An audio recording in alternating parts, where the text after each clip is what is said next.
ঘরের বউটা যদি ভালো হয় তাহলে একজন বেকার পুরুষও প্রতিষ্ঠিত হয়ে পড়ে, আর ঘরের বউটা যদি খারাপ হয় তাহলে একজন প্রতিষ্ঠিত পুরুষ মানুষও চোখের পলকে ধ্বংস হয়ে যেতে পারে।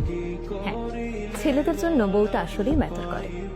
ঘরের বউটা যদি ভালো হয় তাহলে দেখবেন একজন বেকার পুরুষও ধীরে ধীরে সফলতার দিকে এগিয়ে যাচ্ছে, কারণ একজন জীবন সঙ্গিনী শুধুমাত্র পাশেই থাকে না, বরং তার অদৃশ্য শক্তি দিয়ে স্বামীর সকল হতাশাগুলো দূর করে তাকে সফলতার দিকে নিয়ে যায়।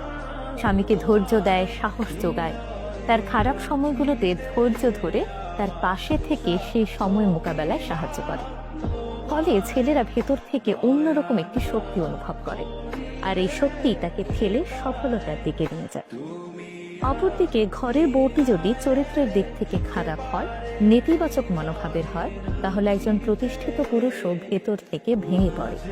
প্রতিনিয়ত সন্দেহ, অবিশ্বাস, হতাশা এই জিনিসগুলো তাকে ভেতর থেকে দুর্বল করে দেয়।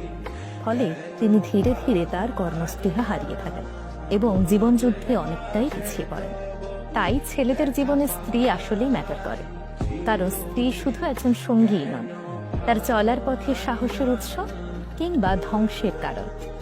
একটি সম্পর্কের সৌন্দর্য তখনই ফুটে ওঠে যখন একজন আরেকজনের শক্তি হন। তাই বিয়ে শুধুমাত্র সামাজিক দায়িত্ব নয়, বিয়ে জীবনের সবচেয়ে গুরুত্বপূর্ণ সিদ্ধান্ত।